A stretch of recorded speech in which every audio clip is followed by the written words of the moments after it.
اعوذ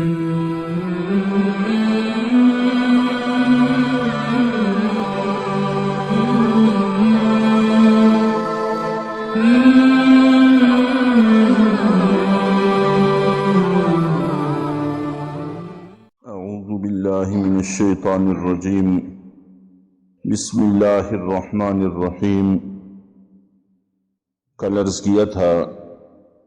کہ اللہ رب العزت نے قرآن پاک میں بڑے واضح لفظوں میں ارشاد فرمایا وَإِن كُنتُمْ فِي رَيْبٍ مِّمَّا نَزَّلْنَا عَلَىٰ عَبْدِنَا، اگر تمہیں اس قرآن کے بارے میں ذرہ بر بھی شبہ ہے جو ہم نے اپنے بندے محمد صلی اللہ علیہ وسلم پر اتارا ہے، فَأْتُوا بِسُورَةٍ مِّن مِّثْلِهِ، تو تم اس جیسی کوئی ایک صورت ہی لا کر دکھا دو۔ چنانچہ قرآن پاک کے مخاطب دنیا جہان کے لوگ ہیں اور قیامت تک آنے والے لوگ ہیں، اور ابتداً چونکہ مخاطب اہل عرب تھے اور اہل عرب کو اپنی فصاحت اور بلاغت پر بڑا ناز تھا، تو ان کو یہ چیلنج فصاحت اور بلاغت کے اعتبار سے ہے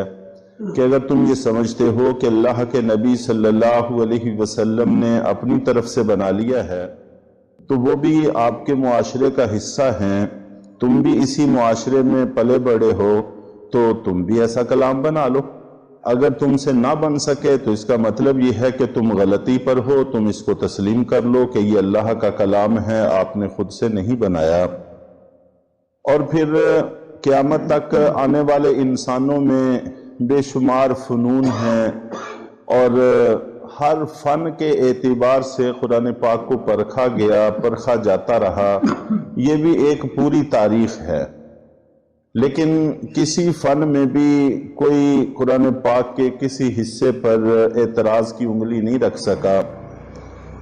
یہاں تک کہ یہ جو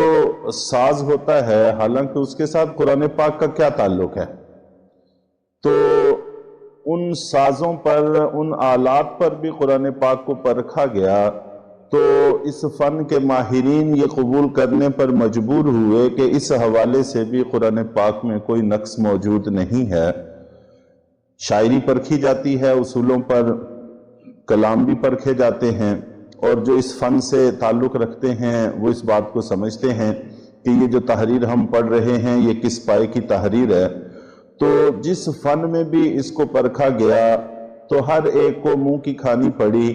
چنانچہ سائنس آپ جانتے ہیں کہ کس حد تک ترقی کو پہنچی ہوئی ہے، اور قرآن پاک نے اس کائنات کے حوالے سے بڑی کھلی ہوئی گفتگو فرمائی ہے، آسمان، زمین، چاند، سورج، ستاروں کے حوالے سے، اس کائنات کے حوالے سے جو بات بھی ارشاد فرمائی، 1400 سال میں بڑے سے بڑے سائنسدان بھی کسی ایک بات پر کوئی اعتراض کی انگلی نہیں رکھ سکے۔ طب کے حوالے سے، طب بھی بڑے عروج پر ہے، اور آپ جانتے ہیں کہ دل بدلا جاتا ہے، گردے بدلے جاتے ہیں، دماغ کے آپریشن ہوتے ہیں، کس حد تک اس فن میں ترقی ہوئی ہے۔ تو قرآن پاک انسانی بدن، انسانی جسم کے حوالے سے بھی گفتگو کرتا ہے، تو اس فن کے لوگ بھی قرآن پاک کی کسی پیشین گوئی، کسی گفتگو، کسی بات، کسی اصول اور ضابطے پر کوئی اعتراض نہیں کر سکے۔ تم یہ صرف فصاحت اور بلاغت کے اعتبار سے ہی چیلنج نہیں ہے، بلکہ دنیا جہان کے تمام فنون کے اعتبار سے چیلنج ہے کہ کسی فن سے تعلق رکھنے والے بھی قرآن پاک میں کسی حوالے سے کوئی نقص نکال کر دکھا دیں یا اس جیسی کوئی صورت بنا کر دکھا دیں۔ تو چنانچہ اس وقت کفار نے کسی حد تک کوششیں کی بھی تھی، لیکن جس نے بھی یہ کوشش کی وہ پشیمان ہوا۔ تو ایک بہت بڑے شاعر نے ایک لمبا وقت لیا کہ میرے اخراجات تم برداشت کرو، مجھے تنہائی کا ماحول دو تو میں اس کی کوشش کرتا ہوں۔ تو مہینوں وہ کمرے میں رہا، اور جب وہ نکلا تو وہاں پھٹے ہوئے کاغذوں کے انبار لگے ہوئے تھے۔ تو جب بھی وہ کوئی مضمون لکھتا تھا اور اس کے بعد پھر قرآن پاک کی کسی صورت سے ملاتا تھا تو پھاڑ کر پھینک دیتا تھا، اور کہتا تھا کہ اس جیسا کلام بنانا کسی کے بس کی بات نہیں ہے۔ چنانچہ کعبہ کی چھت کے ساتھ اس وقت جو کوئی قصیدہ لکھتا اور وہ فصاحت اور بلاغت کے اعتبار سے اپنی ایک مثال سمجھا جاتا تو اس کو کعبے کی چھت کے ساتھ لٹکا دیتے تھے اور کہتے تھے کہ کوئی بندہ اس کا متبادل بنا کر لائے، اس سے بہتر بنا کر لائے تو پھر وہ لٹکا دے، ہم اپنا اتار لیتے ہیں۔ تو یہ سلسلہ چلتا رہتا تھا۔ آخر میں 7 قصائد ایسے تھے جو چھت کے ساتھ لٹکے ہوئے تھے اور ان شعراء کا کہنا یہ تھا کہ ان کی مثل آج تک کوئی نہیں بنا سکا۔ تو جب نبی پاک صلی اللہ علیہ وسلم پر سورہ کوثر نازل ہوئی تو یہ ایک کاغذ پر لکھ کر وہاں چسپاں کی گئی، وہاں لگائی گئی، تو تاریخ اس بات پر گواہ ہے کہ وہ سارے کے سارے شعراء جو زندہ تھے وہ اپنے ہاتھوں سے، جو زندہ نہیں تھے ان کے ورثہ اپنے ہاتھوں سے خود بغیر کسی مکالمے کے، بغیر کسی ضد کے، بغیر کسی گفتگو کے اپنے اپنے قصیدے اتار کر لے گئے اور یہ کہہ گئے کہ اس جیسا کلام کسی انسان کے بس کی بات نہیں ہے۔ چنانچہ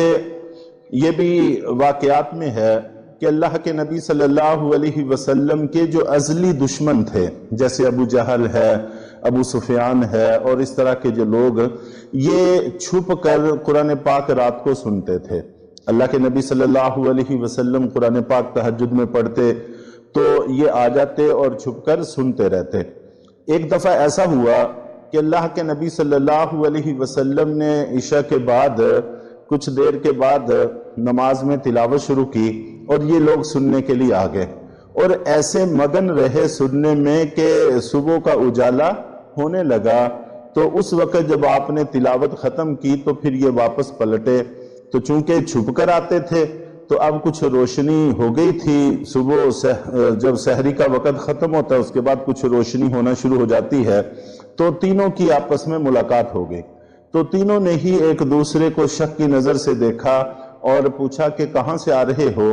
تو جھوٹ کی اتنی کھلی فضا اس وقت نہیں تھی کہ جس کو کہتے ہیں سفید جھوٹ بولنا، اس طرح کا ماحول نہیں تھا۔ جھوٹ بولے جاتے تھے لیکن سفید جھوٹ نہیں بولتے تھے، کوئی پردہ رہ جائے چھپ سکے تو وہ بول لیتے تھے، وگرنہ اس کی کوشش نہیں کرتے تھے، جھوٹ کی تہمت سے بچتے تھے۔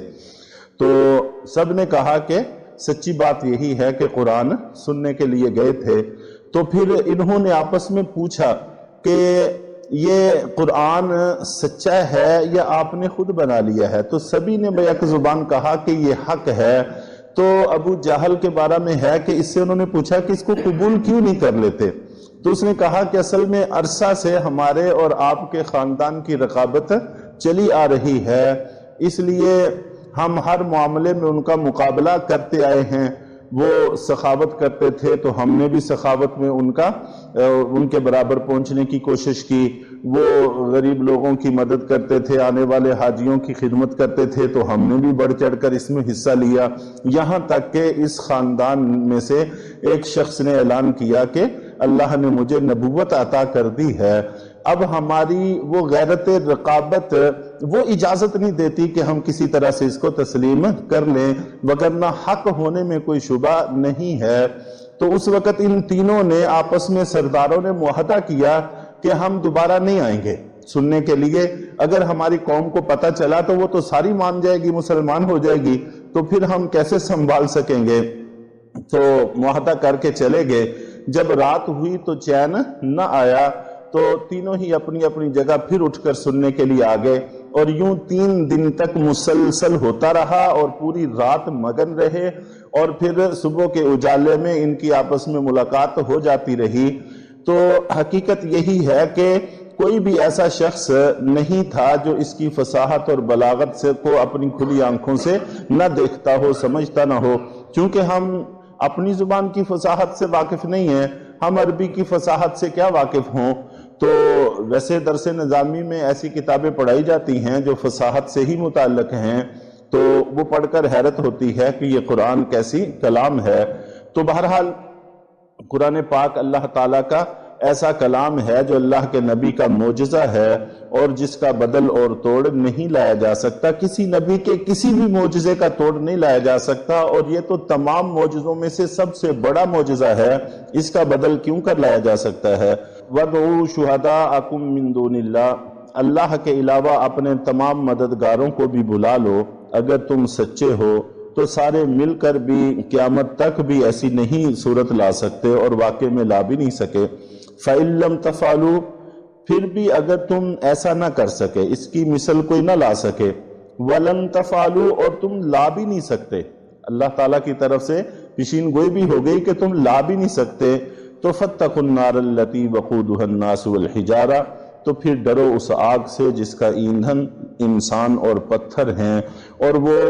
بطور خاص کافروں کے لیے تیار کی گئی ہے۔ تو اس لیے اگر تو ذرہ بر شک ہے تو اس شک کو اس طریقے سے دور کر سکتے ہو، اور شک کو دور کر کے تو پھر راہ راست پر آ جاؤ اور اس آگ سے، اس انجام سے بچو کہ جس کا تحمل انسان کے بس کی بات نہیں ہے۔ اللہ تعالی ہم سب کو صحیح راہ پر چلنے کی توفیق عطا فرمائے۔